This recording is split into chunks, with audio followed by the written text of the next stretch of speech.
about to discuss the question of the death penalty with Islamic states, for instance. I think because of the strong religious feeling that people have about the death penalty, one needs to be very cautious in how they approach this. I do not necessarily think that the death penalty is prescribed for that many crimes in the Quran. It is for a very limited number of crimes, and in any event, it is never made mandatory for any of the offenses committed. And the general message of the Quran is that God is merciful, and I think that's sort of a general idea that you find also in Christianity.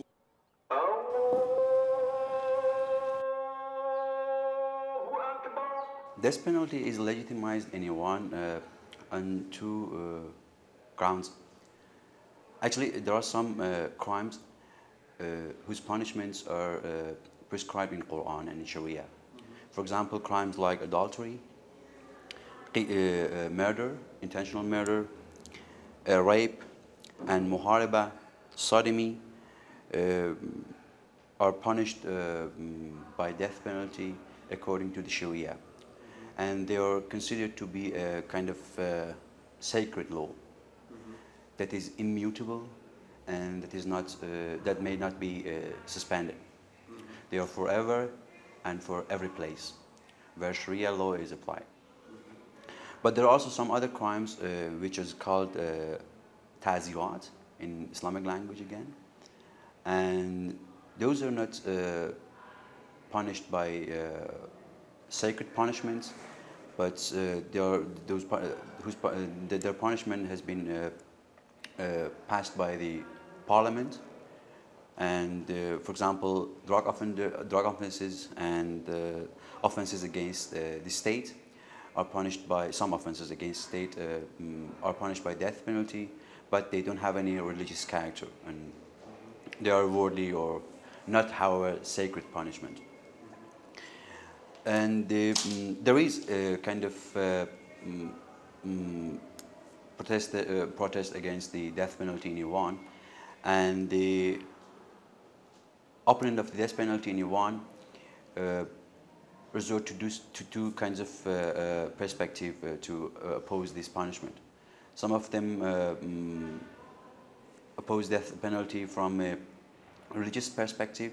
They argue that the Sharia and Islamic law does not sign the death penalty as such, and the God is merciful, and therefore the Islamic State shall not punish the offenders by death penalty.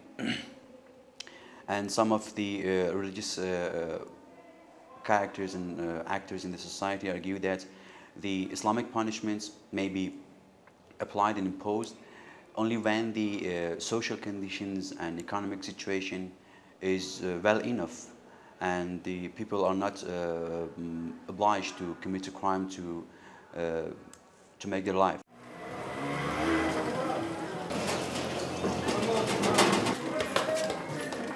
Ce débat connaît une certaine complexification avec l'introduction du facteur religieux, qui est un facteur sensible, comme vous le savez, puisque certains pays musulmans se prévalent de ce que l'abolition de la peine de mort heurterait l'application du droit musulman applicable sur leur territoire. Cette approche n'est pas partagée par tous les pays musulmans. À mon avis, la problématique ainsi posée est mal posée, parce que le problème n'est pas de savoir si la religion permet ou ne permet pas l'abolition.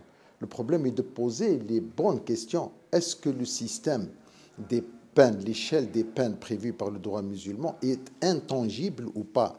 Et quelles sont les conditions que la charia pose pour l'application de la peine de mort?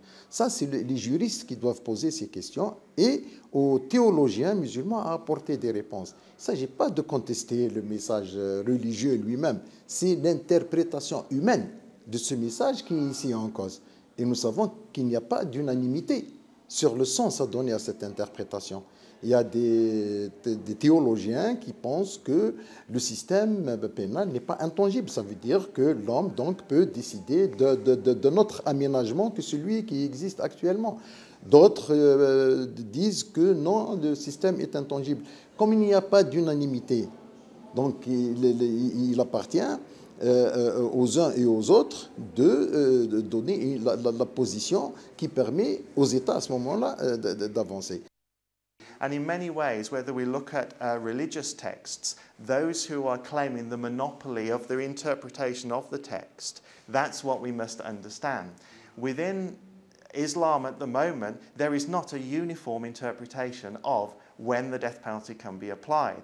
And from my limited understanding of the way in which Islam is practiced, is that this reveals, again, a lack of transparency originally with regards to the death penalty. And those in power within the Islamic community originally used that. But what's happening within the community itself and within the Islamic faith is a rising of people who are questioning it, not from a European perspective, but from within their own faith. And I think all we need to do is allow these people within Islam who are arguing against the death penalty to keep going. And if they require support, wonderful. If they don't, well, that's great too. But then to show them that it's not imperial, it's not European, it's just about within your own faith, look for transparency. And when you have transparency, when everybody knows how power manifests, then ultimately it will bring down the death penalty. There's one thing that we shouldn't forget is Turkey is a European, but is not just a European country. Turkey is also a Middle Eastern country. And also, more importantly, it is a Muslim country. So, and as far as I know, it is the first and the only country which has a majority of Muslim people in its land and which abolished the death penalty so far.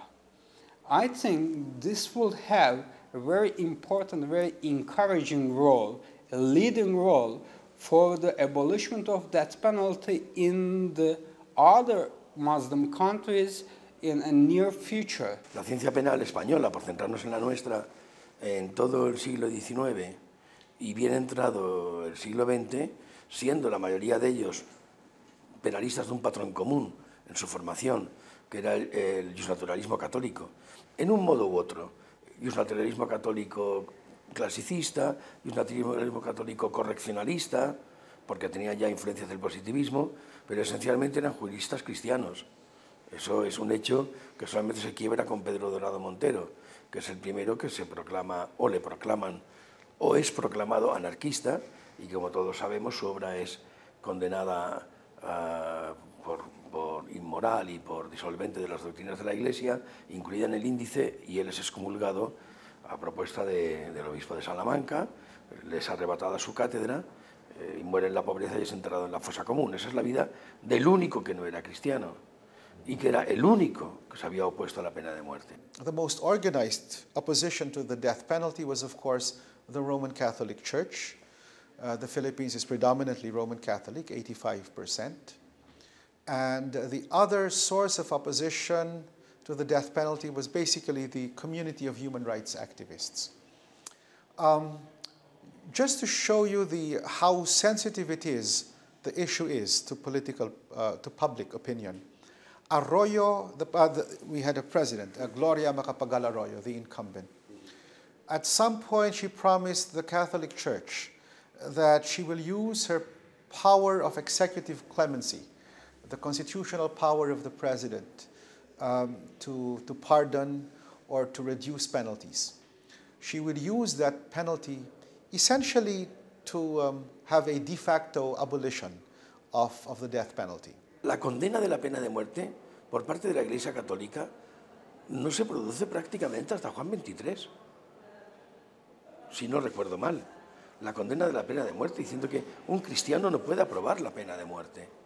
Pero eso sucede después de 1956. Por lo tanto, ellos, el peso ideológico de la Iglesia en la mentalidad de estos juristas era muy superior a lo que hoy nos podamos imaginar, como era el peso de la Iglesia en la sociedad española. The abolition of the death penalty in different countries is a result of complex factors, and it varies from country to country. In some countries, religious communities, like the Roman Catholic Church, have played an important role in promoting abolition of the death penalty. In other countries, I think France is a good example, individuals, personalities have played a very important role. In France, everybody knows the name of Robert Badinter, who was the Minister of Justice in the Mitterrand socialist government in 1981. And he had a very great personal commitment to this because he had worked on death penalty cases as a lawyer.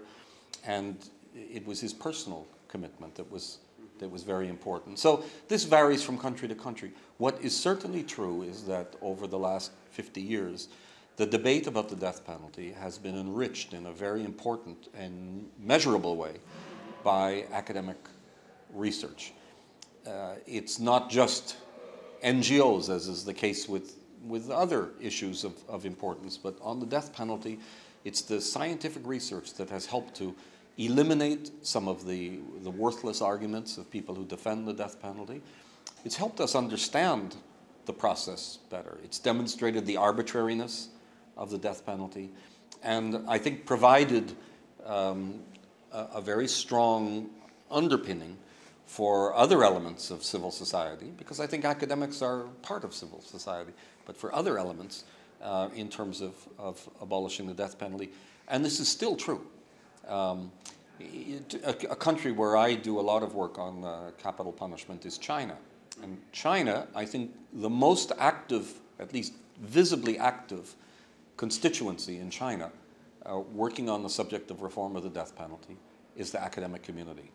So I believe that the academic community, again, it depends on the country, has a very important contribution to make, and that we've done a great deal, and we still have a great deal to do.